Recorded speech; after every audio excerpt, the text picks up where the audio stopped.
আসসালামু আলাইকুম। আমার সাথে এই মুহূর্তে জুমে যুক্ত আছেন শিরিন আক্তার আপু। তো উনি ওনার ফ্রিল্যান্সিং যাত্রায় উনি 1 লক্ষ টাকা ইনকাম করছেন ফ্রিল্যান্সিং থেকে, এবং টোটালি আউট অফ মার্কেট প্লেসের বায়ার দিয়েই কিন্তু উনি 1 লক্ষ টাকা ইনকাম করার যে একটা মাইল ফলক সেটা কিন্তু উনি স্পর্শ করছেন। তো এই পুরো বিষয়টা আমরা ওনার কাছে জানার চেষ্টা করব যে শুরু থেকে শেষ অবধি উনি কিভাবে এই পুরো জার্নিটা, 1 লক্ষ টাকা ইনকামের যে জার্নিটা, এটার মাধ্যমে ওনার কি কি অভিজ্ঞতা আছে, এবং ক্লায়েন্টকে স্যাটিসফাইড করার বিষয়বস্তুগুলো, ক্লায়েন্টকে ম্যানেজ করার বিষয়বস্তুগুলো আমরা সবকিছু তুলে ধরার চেষ্টা করব। এবং সেই সাথে ক্লায়েন্ট পাওয়ার যে পুরো বিষয়টা, উনি ক্লায়েন্ট পেতে কাজ করতে কি কি ওনার মানে প্রতিকূল যে অবস্থা উনি ওরা ফেস করছে, এই বিষয়গুলো আমরা জানার চেষ্টা করবো আর কি। তো শ্রীনেতা আপনি সব মিলে ভালো আছেন? হ্যাঁ, ভালো আছি। আপনি আপনার ভালো আছেন? ফ্রিল্যান্সিং শুরুটা হয় খুব কষ্টের একটা কারণ দিয়ে, যাই হোক আমি এই কারণটা আমি ভিডিওর মধ্যে বলবো না। তো এই যে সেই কষ্টের বিষয় থেকে দেন এখন একটা ভালো ভালো একটা অবস্থানে আছেন, বলা যায় ভালো সময় আপনার যাচ্ছে। এবং সেই সাথে আপনার হচ্ছে আপনি আমার ডিএম ব্যাচ 6 নাম্বার ব্যাচের হচ্ছে স্টুডেন্ট ছিলেন, আপনাদের কোর্সও শেষ, একদম শেষ হয়েছে কিছুদিন হলো। তো এই যে কোর্স চলাকালীন অবস্থায় বা কোর্স শেষ হতে হতে 1 লক্ষ টাকার একটা ইনকামের একটা মাইল ফলক আপনি স্পর্শ করলেন, এটার পুরো অভিজ্ঞতাটা যদি আপনি আমাদের শুরু থেকে শেষ পর্যন্ত যদি একটু শেয়ার করেন, তাহলে হচ্ছে যারা আমাদের যারা অফিসে আসে, যেটা হচ্ছে রংপুর 4 নম্বর ইনোভেটিভ আইটি, সেই অফিসে আসে অনেক আমাদের বিবাহিত এবং হচ্ছে অনেক মেয়ে স্টুডেন্ট আসে। তারা আসলে আমাদের এই ধরনের কোশ্চেন গুলো করে যে আমরা এই বয়সে পারবো কিনা, বা আমি হাউস ওয়াইফ, আমি একটা জায়গায় জব করি, আমার দুটো বাচ্চা আছে, একটা বাচ্চা আছে, কিন্তু এই বিষয়গুলো থাকা সত্ত্বেও আমি পারবো কিনা। আমি আশা করি আপনারা এই ভিডিও যদি তারা দেখে বা তারা জানতে পায়, তারা তাহলে তাদের যে কোশ্চেন গুলো আছে সেগুলোর অ্যান্সার গুলো তারা পাবে আর কি। তো যদি একটু আমাদের বলেন শুরু থেকে শেষ পর্যন্ত কিভাবে কিভাবে কি হলো। আমি তো 2020 সালে যখন করোনা আসলো, তখন থেকেই আমার করোনা মানে করোনার মধ্যেই আমার ফ্রিল্যান্সিং এর যাত্রা শুরু। তখন থেকে আমি শিখতেছি। আমার একটা ভাই ছিল, আমি গত ভিডিওতে বলছি যে ও ডক্টরেট করতে গেছে, আর বর্তমানে ফ্রান্সে আছে। তখন ও আমারে বিভিন্ন লিঙ্ক দিছে। আমি তো ল্যাপটপ কখনোই আমি টাচ করি নাই। আমার ছেলে গেমস খেলতো। তখন ও তো আবার কম্পিউটার ইঞ্জিনিয়ার, সিএসসি ইঞ্জিনিয়ার। ও বলতো যে আপা আপনি কিছু কাজ শিখেন, দেখবেন ভালো লাগবে, সময় কাটবে। এই করোনার মধ্যে গৃহবন্দী, তখন আমার পরীক্ষা ছিল, আর সব বন্ধ হয়ে গেল। তখন আমি কাজ শিখলাম। কাজ শেখার পরে আবার কয়দিন পরে আবার পরীক্ষা শুরু হয়ে গেল, কোচিং শুরু হলো, পরীক্ষা। তখন আবার আমার হয়ে গেল, মানে কম্পিউটার আবার বন্ধ রাখলাম। পরীক্ষা শেষে আবার আমি, মানে আমার মাথায় ছিল যে আমার এটা শিখতে হবে, মানে খুব ভালো লাগছে আমার শিখে। তখন আমি শিখলাম। তখন আমার পরিবেশটা ছিল ভাই খুবই প্রতিকূল পরিবেশ। তখন আমি অনেক কষ্ট করে, অনেক প্রতিকূল পরিবেশ মানে পার করে আমি এই কাজটা শিখছি। আমার যেহেতু ঘরে আমার কম্পিউটার আছে, যে আমি তাহলে শিখি, এই কাজটা আমার হুম, হুম, শিখতে হুম, হবে। হুম, তখন আমি কাজটা শিখলাম। শেখার পর একটা কোর্সে ভর্তি হলাম। ওইখানে আমরা কোনো কাজ পাইনি, মানে কেউ কাজ পায় নাই। আহ, উনি শুধু কাজ শিখাইছে, বায়ার হান্টিং শিখায় নাই। পরে আপনার ভিডিও দেখলাম যে বায়ার হান্টিং এর একটা কোর্স আছে আলাদা। তখন দেখলাম যে কোর্স গুলো দেখে মানে প্রত্যেকটা ভিডিও দেখার পর দেখলাম খুব ভালো লাগতেছে যে আচ্ছা। বায়ার হান্টিং কিভাবে হয়, মানে কিভাবে বায়ার হান্টিং করা যায় এটা আপনি শিখাইতেছেন। তখন আমি চিন্তা করলাম যে তাহলে আমি এই কোর্সে ভর্তি হই, তাহলে ফ্রিতে যদি এত শিখায়, তাহলে পেড কোর্সে তো আরো বেশি শিখাবে। তখন আমি ফ্রি কয়েকদিন ট্রাই করলাম। বিভিন্ন যে ইমেল দিতে থাকলাম, ওই যে চ্যানেল ক্রাউলার, ওইটা আর একটা হচ্ছে যে ফাইবার থেকে বায়ার হান্টিং, এই দুইটা চেষ্টা করলাম। তখন ইমেল দেওয়ার পরে এর মাঝখানে আবার আপনার কাছে ভর্তি হয়ে গেছি আমি। তখন ফেসবুকের কাজ চলতেছে। তখন আপনি আবার বলছেন যে আপনারা পুরো কাজ কেউ না শিখে কেউ বায়ার হান্টিং করবেন না। হুম, হুম, কিন্তু আমি তো আগেই কাজ জেনে আবার আপনার ফ্রি ভিডিও দেখে কাজ মানে বায়ার হান্টিং করতেছি। তখন ইমেল দিছি ওনাকে, মনে হয় 11:30টায় ইমেল দিছি। ইমেল দেওয়ার পরে তো আবার লিঙ্কডইনে তার মেসেজ দিছি। তখন উনি প্রায় 4:30টার দিকে আমার রিপ্লাই করছে। মানে ইমেলটা আমার, ইমেলে যে আমার দিছি, এরপর আমি লিঙ্কডইনে আবার তার মেসেজ করছি, মানে কানেক্ট পাঠাইছি। তখন উনি অ্যাকসেপ্ট করে আমার বলছে তুমি কি করবে, আমাকে ভিউজ আর সাবস্ক্রাইবার কিনে দাও। তখন আমি বলছি তো স্যার এটা যদি কিনে দেই তাহলে তো এটা ড্রপ হয়ে যাবে। যেহেতু উনি কাজের কথা প্রথমেই বলছে, পরে হুম, বলছে এটা কয়েকদিন পর ড্রপ হয়ে যাবে। তাহলে তুমি কি করবে? তখন আমি বললাম যে আপনি আপনার চ্যানেলটা আগে আমি দেখি, চেক করি, দেখি যে আপনার চ্যানেলে কি কি কাজ করা লাগবে। তখন চ্যানেলের লিঙ্ক দিল। পরে দেখার পরে দেখলাম যে ওনার চ্যানেলের মানে ভিউজ 1 মাস আগে ছাড়ছি ভিডিও, সে 10টা ভিডিও, মানে এসিও করা নেই, একেবারেই লো, মানে শূন্য।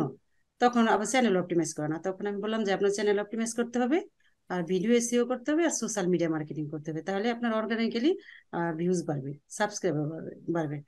তখন বলছে কি তাহলে তুমি করো। তখন আমি বললাম যে তাহলে বলছে কিভাবে দিব তোমাকে এই যে অ্যাক্সেস, কিভাবে। পরে আমি বলছি যে আপনি এডিটর করে নেন। পরে এডিটর করছে, এডিটর করার পরে পরে বললো যে তুমি আমার ভিডিও, যে প্রথমে তুমি 1 সপ্তাহ, আমি বললাম যে আমার প্রথমে 1 সপ্তাহের জন্য হায়ার করেন, আমি 1 সপ্তাহে আপনারা 10টা 7টা ভিডিও এসিও করে দিব, আর সোশ্যাল মিডিয়া মার্কেটিং করে দিব। তখন বলে যে ঠিক আছে, তুমি তাহলে 1 সপ্তাহের জন্য কত নিতে চাও। পরে আমি বললাম আমি তো পার ভিডিও সবার থেকে $40 করে নেই, এখন আপনি যা দেন। তখন বলছে ঠিক আছে, তুমি তাহলে 1 সপ্তাহের জন্য আমি তোমার $200 হায়ার করি। পরে আমি বলছি আচ্ছা ঠিক আছে। পরে $200 আমার 1 সপ্তাহের জন্য হায়ার করলো, অ্যাক্সেস দিয়ে দিল। তখন আমি আবার 3টা ভিডিও তার ফ্রি করে দিচ্ছি, মানে এসিও করে দিচ্ছি। তখন তারা যখন আমি পাঠাইছি ডকুমেন্ট গুলা পাঠাইছি, যে স্ক্রিনশট দিয়ে ওই যে পিডিএফ তৈরি করে পাঠাইছি, তখন উনি দেখে অনেক খুশি হয়েছে, বলছে খুব সুন্দর হয়েছে, ভেরি নাইস। মানে অনেক খুশি হয়েছে সে, মনে হয় কখন আর এই এই কাজ সম্বন্ধে আহ জানতো না। তখন খুশি হয়ে পরে বলছে তুমি আমার কাজগুলো সব করবে, আমার পরবর্তী ভিডিওগুলো তুমি করো। পরে আমি বললাম ঠিক আছে আচ্ছা। পরে বললো যে আমার ফেসবুক পেজও আছে। তখন আমি বললাম তাহলে আমার লিঙ্ক দেন। পরে লিঙ্ক দিছে। পরে বললো যে আমি ফেসবুক পেজে আমার এই ভিডিওগুলোই আমি ই করছি আর কি, আপলোড করছি, কিন্তু কোনো উন্নতি নেই, এই জন্য আমি এখন বন্ধ করে দিচ্ছি। মানে 21 সালের পরে থেকে আর আপলোড করে না ভিডিও। আর এই চ্যানেলে 5 বছর যাবত তার চলতেছে ভিডিও। তখন আমি বলছি ঠিক আছে, আমি পরবর্তীতে ফেসবুকে আমি ভিডিওগুলো আপলোড করে দিব। পরে উনি দেশে বাইরে গেলে বললো যে আমি আয়সা তোমার সাথে আমি ফেসবুক নিয়ে আলাপ করবো। তো ওই যে কিছুদিন হয়েছে দেশের বাইরে থেকে উনি আসছে, মানে নিজের দেশে আসছে। আসার পরে এখন বললো যে আমার তো আরো ভিডিও আছে, তুমি আরো আমার যে 40টা ভিডিও এসিও করে দাও। তখন আমি টাকার কথা সেও বলেনি, আমি বলিনি, আমি জানি সে টাকা দিবে। এর আগে আমি টাকার কথা বলিনি, সে ইচ্ছে করে দিয়ে দিছে, এই জন্য এবার আমি বলিনি। তখন আবার তারে প্রথমে বলছিলাম যে আপনার কি ফাইবার অ্যাকাউন্ট আছে, বলছে না আমার ফাইবার অ্যাকাউন্ট নাই। তো ওই দিন আবার আপনি বললেন যে ফাইবারে কাজ আনতে পারলে ভালো হইব, তো আপনি করে দিবেন তার অ্যাকাউন্ট।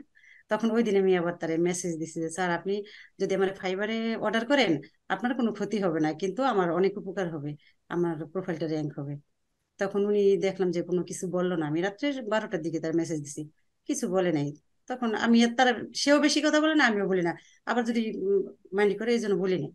তখন দেখলাম উনি 4:30টার সময় আর ফাইবারে দিচ্ছে, আমার মেসেজ দিচ্ছে, মেসেজ আসছে যে আমি এই ব্যাপারে, আমি ফাইবারের কিছু বুঝি না, তুমি আমার শিখাই দাও কি লিখতে হবে। হুম। তখন আমি কি করবো, তখন তার লিঙ্কডইনে মেসেজ দিলাম। হুম। লিঙ্কডইনে মেসেজ দিয়ে বললাম, তখন আবার যে আমাদের সাথে দিনা ছিল, দিনা ওর ও তো রাত জাগে, ওরে বললাম যে দিনা এখন কি করবো। তখন দিনা বললো যে আপু এটা এটা করো। তো উনি কিছুই বোঝে না, উনি আমার ইউটিউব চ্যানেলের গিগে আমার অর্ডার করছে যে আমার 8টা ভিডিও এসিও করে দাও। আচ্ছা এটা আচ্ছা। বলছে। পরে পরে দিনা বলে যে আপা কোনো সমস্যা নেই, আপনি কাস্টমারে ই করেন, কাস্টম অফার করেন, ওইটা সমস্যা হবে না। পরে কাস্টম অফার করে পাঠিয়ে দিলাম, উনি অ্যাকসেপ্ট করছে। অ্যাকসেপ্ট করার পর পরে লিঙ্কডইনে বলছে যে আমি তো এইসব কিছু বুঝি না, আমার সহজ কাজ কোনটা সেটা বলবা, এই ফাইবারের কাজ হলো অনেক কঠিন, এই জন্য আমি ফাইবার করি না। মানে উনি বুঝালো যে ওই সময় উনি একটা অ্যাকাউন্ট করছে, আমি বলছিলাম যে উনি যদি না পারে তাহলে আমি একটা অ্যাকাউন্ট করে দিব। পরে দেখলাম যে উনি অ্যাকাউন্ট করছে। তবে লোকটা এমনি সহজ সরল, মানে তেমনই করে না, কাজের ব্যাপারে তেমন হার্ড না, কিন্তু দেখা যায় সময় খুব কম তার, মানে সে আচ্ছা, কথাগুলো খুব কোথায় সংক্ষেপে বাসা শুনে। ক্লায়েন্টের, কোথায় কোথায় কোন দেশের ক্লায়েন্ট? এটা ইউএস এর। ইউএস এর ক্লায়েন্ট তো। আর 40টা প্রথমে এখানে আপনি 1 সপ্তাহের জন্য আপনাকে আহ দিল হচ্ছে $200। পরে হলো 40টা ভিডিও এসির জন্য আপনাকে কত ডলার দিল? $400। 400। আচ্ছা, হ্যাঁ, তাহলে 200 আর 400 600। আর হচ্ছে আপনার আরেকটা আপনি হলো আবার আটশো 40টা দিছে ডলারের এখন। ক্লায়েন্ট। আরেকটা $800 ক্লায়েন্ট, সেখান থেকে আপনারা দুজন ওই কাজটা করতেছেন। সেখান থেকে আপনারা হ্যাঁ, হাফ হাফ করে 50-50 করে ওই কাজটা করতেছেন। এই হলো টোটাল হ্যাঁ, আপনার $1 লক্ষ ইনকামের যে বিষয়টা যেভাবে হ্যাঁ, ঘটলো আর কি, সেটা আমরা হ্যাঁ, জানলাম। হ্যাঁ। তো এখন যদি আপনি আমাদের এটা বলেন যে আপনি ক্লায়েন্টটা কি পেতে বা ক্লায়েন্টকে ইমপ্রেস করতে কি খুব একটা কঠিনের কোনো বিষয় ঘটছে আপনার সাথে, এরকম কোনো এক্সপিরিয়েন্স আছে? না, কঠিন কিছু ঘটে নাই, কিন্তু সে সোশ্যাল মিডিয়া সম্পর্কে তার একেবারেই নাই, কোনো ধারণা নাই। তার আমার বুঝায় বুঝায় বলতে হয়েছে যে এইভাবে এভাবে করলে এটা হয়। এবং গতকালকে সে শর্ট ভিডিও দিছে, আমি বলছি যে শর্ট ভিডিও দেন, তাহলে দ্রুত ওইগুলা র্যাঙ্ক করে এবং ভিউজ বাড়ে। তখন সে গতকালকে বললে যে আমার তো এডিট করা নাই। পরে আমি বলছি শর্ট ভিডিও এডিট করা লাগবে না, আপনি যেভাবে দেন দেখি, আমি আগে দেখি কি অবস্থা। তখন দেখলাম যে 8টা ভিডিও পাঠাইছে। পরে বলছে কি তুমি এগুলো আপলোড করো। ও, দেখলাম যে না, তার মানে ব্যাকগ্রাউন্ড। ভিডিও ইউটিউবে আপনি আপলোড করেন? হ্যাঁ, মানে আগে সে আপলোড করতো, এখন আমারই দিয়ে দেয় যে তুমি আপলোড করো, আর কোনো প্রবলেম নাই, তুমি আচ্ছা, করো আপনার। আচ্ছা। আর তার ভিডিও এডিট করাই। তো এটা যদি আমরা এখন জানতে চাই যে আপনি তার জন্য টোটাল কতগুলো ভিডিও এসি বলেন এ পর্যন্ত তার চ্যানেলের মধ্যে? প্রথমে 10টা, তারপর 40টা, এখন আবার 42টা হাতে আমার। 42টা ও, হাতে এসইও করার জন্য। আর গতকালকে 8টা পাঠাইছে, মানে আপলোড করে, মানে শর্ট ভিডিও, 17 সেকেন্ড 20 সেকেন্ডের 8টা ভিডিও। মানে ওইটার জন্য আচ্ছা, কি দিবে সে বলে নেই, কিন্তু আমি দেখছি যে সে সন্তুষ্টমূলকই দেয়, আচ্ছা। তাহলে পেমেন্ট করে। হচ্ছে 8টা 42টা 40টা। তাহলে আগের যে ভিডিওগুলো আপনি এসিও করলেন, এখন চ্যানেলের মানে গ্রোথ কি, ইমপ্রুভ কি আপনার হাতে চ্যানেলটা আসার অবধি, আসার পর থেকে এখন ইমপ্রুভটা কি? ভিডিওগুলোর মধ্যে ভিউজ টিউজ আগে হচ্ছে? তার একটা ভিডিও হচ্ছে, যে মোটিভেশনাল ভিডিও, তো 1.5 মিনিট কি 2 মিনিটের উপরে একটা ভিডিও নাই। তার ই ছিল 171 মিনিট ছিল, উম, মানে views, views time, watch first time. Time? হ্যাঁ, 171 মিনিট, এখন হয়েছে 350 মিনিট। ভিউজ বাড়তেছে 350। ভিডিওগুলোর মধ্যে? হ্যাঁ, বাড়তেছে। এবং সাবস্ক্রাইবার 60টা বাড়ছে, সাবস্ক্রাইব। ভিউজ মানে নিয়মিত রেগুলার ভিডিও। বাড়তেছে, ভিউজও বাড়তেছে, ওয়াচ টাইম বাড়তেছে, সাবস্ক্রাইব বাড়তেছে। হম। কিন্তু একটা ভিডিও তার খুব র্যাঙ্ক করছে। একটা ভিডিও তার 10K ছিল ভিউ 5 বছর আগে, 10K ছিল ভিউ। এখন আমি 2016-কে মানে 16,400 কত যেন হয়েছে, গতকালকে দেখলাম। মানে ওই ভিডিওটাই দেখলাম র্যাঙ্ক হয়েছে। আচ্ছা, আচ্ছা। ইউটিউব সবগুলো ভিডিওকে তো কখনোই প্রাধান্য দেয় না, যে কোনো কয়েকটা ভিডিওকে ইউটিউব প্রাধান্য দেয়। তার মানে আপনার ওভারঅল আপনার কাজে ক্লায়েন্ট খুশি? হ্যাঁ, এবং উনি মানে একদম নিশ্চিন্ত আমার কাছে দিয়ে রাখছে যে যতদিন থাকে তুমি চালাইতে থাকো। মানে কাজ একের পর এক দিতেছে, মানে ই নাই কোনো, মানে নিয়ে যাবে বা কাজ হয় নাই বা অন্য কাউরে দিয়ে করাবে, এই ধরনের কোনো চিন্তা নাই। সে আচ্ছা, নিশ্চিন্তে দিয়ে রাখছে আর কাজ দিতেছে একের পর এক। আচ্ছা। তো আমি যদি আপনাকে একটা কোশ্চেন করি, কোশ্চেনটা হচ্ছে যে আপনি একটা ভিডিও এসইও, আপনি ভিডিওটা আপলোড করেন এবং এসইও কমপ্লিটলি করেন। তো এই কমপ্লিট করাতে আপনি কি কি কাজ করেন সেই ভিডিওটার মধ্যে? এসইও এসইও বলতে আপনি কি কি করেন যদি একটু বলেন? তার ভিডিও গুলো হচ্ছে কি এই করা, মানে এডিট করা, সম্পূর্ণ এডিট করা, থাম্বনেলও দেওয়া। তখন ওইটা আমি আমার দিয়ে দিলে, আমার যখন দিয়ে দেয় ডেস্কটপে নিয়ে, ওইখান থেকে আমি থাম্বনেলও দেওয়া, সব দেওয়া পরে। এবং আহ, তার টাইটেলও দেওয়া, শুধু ডেসক্রিপশনটা দেওয়া না, আর ট্যাগ মানে কয়েকটা দেওয়া। তখন আমি যে আপলোড করি, তখন টাইটেলটা ঠিক আছে, দেখি যে টাইটেলটা ঠিক আছে, ওইটা যে ভালো আসে, এক্সিলেন্ট আসে। আর ডিসক্রিপশনটা দিই, আর ট্যাগ গুলা বসাই দিই। ট্যাগ গুলা বসাই, তখন ওনার ট্যাগ আমি কাটি না, কিন্তু আমি ওনার পাশাপাশি আমার ট্যাগ গুলা বসাই দিই। তখন দেখি যে না, র্যাঙ্ক করে। আর ওনার ট্যাগ দুই একটা, মানে যে কটাই থাকে, আমি ওগুলা কখনো কাটি না। আর যদিও বেশি হয়, যদি আমার আমার মনের মতো ট্যাগ বসাইতে যাই, তাহলে ওনারটা আবার কি করি, আমি কপি করে আবার রাখি, যদি উনি আবার বলে যে আমারটা কাটছো কেন, ওই যে ওই ছেলেটার মতো। তো এই জন্য আমি আর কাটি না আমারটা। আমি আচ্ছা। আমি প্রথম থেকে এটা মানে তো পাশাপাশি এই বসাই। ট্যাগ পেতে, আপনি ভিডিও ট্যাগ পেতে আপনি কোন এক্সটেনশনের হেল্প নেন? ভিআইডিআই কিউ, ভিডিআইকিউ এর হেল্প পেইড নেন? ভার্সন। হ্যাঁ, আচ্ছা, পেইড আচ্ছা। ভার্সন। আচ্ছা, আচ্ছা। পেইড ভার্সনটা আপনি ভিডিআইকিউ পেইড ভার্সন ইউজ করেন, যেটা আপনি আমার কাছ থেকে আপনি হচ্ছে হ্যাঁ। ইনফরমেশন করে নিয়েছেন। আচ্ছা। হুম। তো যারা আপনাদের ভিডিআইকিউর প্রয়োজন হবে তারা হচ্ছে আপনারা আমার ভিডিওর দেওয়ার ডেসক্রিপশন নাম্বারে আপনারা হোয়াটসঅ্যাপ করবেন, আমাকে ফোন দিয়ে না, আমি আপনাদের ভিডিআইকিউ ইনফরমেশনের ভাইয়ের নাম্বার ইনফরমেশন দিয়ে দেবো। আচ্ছা। তো আপু, এই যে ওভারঅল কাজটা কমপ্লিট করার এই পেমেন্ট গুলো আপনি কিভাবে নিয়ে আসলেন, পেমেন্ট গুলো? আপনারা যে আপনারা যে পেপাল গ্রুপ আছে, ওই গ্রুপে জয়েন করে দিছেন, ওই গ্রুপ থেকে। সবগুলো পেপালে নিয়েছেন? পেপালে না, নিয়েছেন? একবার পেপালে দিছে, পরের বার উনি ওয়েস্টার্নে আমার ব্যাংকে দিছে, পরে ওনার ব্যাংকে যেন কি ঝামেলা হয়েছে, পরে বলছে তুমি ওয়াইজ নাম্বার দাও, তখন আবার ওয়াইজ দিছি, ওয়াইজ অ্যাকাউন্ট, ওইটাই আবার পাঠাইছে। আচ্ছা, আচ্ছা। তার মানে আমি শুরু থেকে জানি কম বেশি যে আপনারা দুজন মানুষ হচ্ছে একসঙ্গেই সবসময় সবকিছু করেন, যেটা বললেন যে দিনা আক্তার আপু এবং হচ্ছে আপনি। তার মানে দিনা হুম। আক্তার আপু কিন্তু এখন ফাইবারের মধ্যে ভালো কাজ করতেছে এবং হ্যাঁ, ও। আপনি আউট অফ মার্কেট প্লেসে ভালো কাজ করতেছেন, মাশাল্লাহ। তো এখন আপনার যেটা গোল সেটা হবে, সেটা হলো আপনি আপনার ক্লায়েন্টকে, যেটা ক্লায়েন্ট আপনাকে বর্তমান যে ক্লায়েন্টটা যেটা রানিং আছে সেটা আপনাকে $400 যদি দেয়, ওই $400 পুরো ডলারটাই আপনি ফাইবারের মাধ্যমে নিয়ে আসবেন। হ্যাঁ, তবে এটা ঠিক যে ফাইবার আপনার প্রতি $100 আপনার কাছ থেকে 20% কিন্তু চার্জ কাটবে।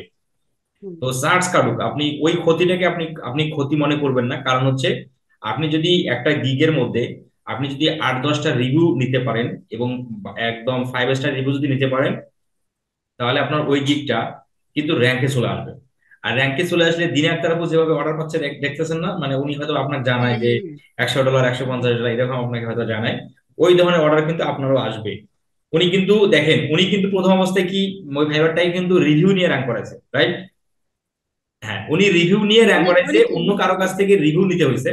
বাট আপনাকে হুম, কিন্তু হুম। অন্য কারো কাছ থেকে রিভিউ নিতে হচ্ছে না, কারণ আপনার ক্লায়েন্ট আউটার মার্কেট প্লেসের পেমেন্টটা আপনি ফাইবারে নিচ্ছেন। একই ওনার থেকে কিন্তু আপনারটা একদম অর্গানিক হচ্ছে। আর আপনি হ্যাঁ, এভাবেই নেন। আর একটা কাজ করতে পারেন, সেটা হলো যদি ক্লায়েন্ট $400 দেয়, সেক্ষেত্রে আপনি $100টাকেই আপনি 5 ভাগে করতে পারেন, মানে $25 বা $20 করে করে নেন, ছোট ছোট করে নেন, আমি আরো ভালো হবে। ওনারে বলছি যে, উনি বলছি যে আপনি $30 $30 করে আমার 6টা অর্ডার করেন। 30, সরি, সরি, এভাবে তাহলে বলছি। 6টা হচ্ছে, 6টা, এইটাকে 10টা করা যায় না? 10টা করলে কিন্তু আরো হ্যাঁ, ভালো করা হবে। যায়। আমি বলছি যে প্রথমে আপনি $30 $30 করে আমার অর্ডার দেন, আপনার কোনো ক্ষতি হবে না, কিন্তু আমার প্রোফাইলটা র্যাঙ্ক হবে। এটা বলার পর উনি মানে ভালো লাগছে যে ঠিক আছে, তোমার কথা ভালো লাগছে, আমি করবো। তখন যাই হোক, ফাইবার অর্ডার তো করি। এখন আপনার যেটা যে আমি দেখাবো এখন যে আপনাকে, যে আপনি কিভাবে একটা ফাইবারের অর্ডার কিভাবে আমরা ডেলিভারি করতে পারি। এবার হ্যাঁ, অর্ডার কিভাবে আমরা ডেলিভারি করতে পারি, যেহেতু হচ্ছে আপনি একদম নতুন এই, আপনি মার্কেট প্লেসে নতুন, আপনি কখনোই আপনার ফাইবার আপনি মার্কেট প্লেস থেকে কোনো ফাইবার অর্ডার আপনি এখনো ডেলিভারি করেননি, যার কারণে আপনার এই বিষয়টা অজানা। তো আমি এখন আপনাকে ওই বিষয়টা দেখাবো যে আপনি কিভাবে আমরা কিভাবে একটা ফাইবার অর্ডার ডেলিভারি করতে পারি। আর সেই ক্ষেত্রে যারা একদম নতুন আছেন, আপনাদের ক্ষেত্রেও এটা খুবই উপকার হবে এবং হচ্ছে খুবই প্রয়োজনীয় একটা বিষয়। তো আমি আপনাকে এখন স্ক্রিন শেয়ার করার অনুমতি দিলাম, আপনি একটু স্ক্রিনটা শেয়ার করেন। আমরা আপনার ফাইবার অ্যাকাউন্টের অর্ডারটাকে আমরা ডেলিভারি করি।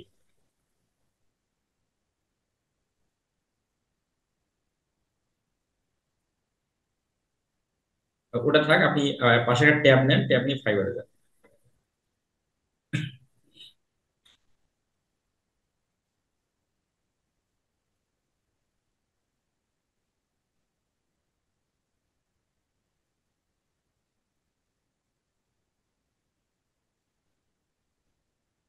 শেয়ার হয়েছে ফরাদ ভাই? জি, শেয়ার হয়েছে। কিন্তু আপনি তো ফাইবারে যে কোয়ালিটি দিচ্ছেন, এটা তো সেলফি তুলছেন আপনি, হ্যাঁ। মানে সেলফি তুলছেন, তার কারণে যে চোখ কিন্তু আপনার বাঁকা, মানে আপনি তাকাইছেন হচ্ছে মোবাইলের দিকে, যার কারণে এটা একটা সেলফি সেলফি হয়ে গেছে। আমি কিন্তু আপনার বিষয়টা ধরতে পারছি।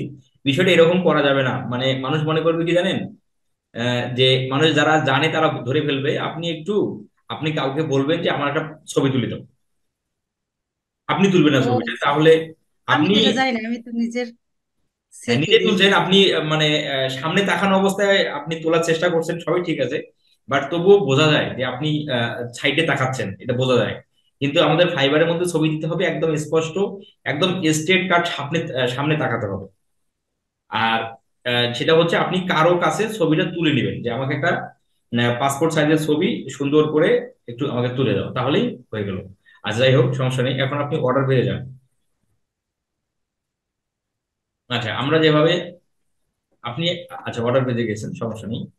এখন বিষয়টা হচ্ছে যে আপনি, এই ক্লায়েন্ট আপনাকে $30 অর্ডার করছে, আপনি সম্পূর্ণ কাজ হচ্ছে আউটার মার্কেট প্লেসেই করতেছেন, মানে তার সাথে লিঙ্কডইনে বাইরে যোগাযোগ করতেছেন। কিন্তু আপনি ফাইবার গিগটাকে র্যাঙ্ক করার উদ্দেশ্যে আপনি আমরা এই ফাইবারের মধ্যে অর্ডারটা নিছি। যাই হোক, আপনি হ্যাঁ। আমাকে মাউস অ্যাক্সেস দেন, আমি হচ্ছে বিষয়টা করি। মাউস অ্যাক্সেস দেন। আচ্ছা। আচ্ছা, মাউস অ্যাক্সেস পেয়ে গেছি, আমি যে একটু আপনার ড্যাশবোর্ডে যাই। আচ্ছা, এই ফাইবারটা টোটালি একদম নতুন একটা ফাইবার অ্যাকাউন্ট।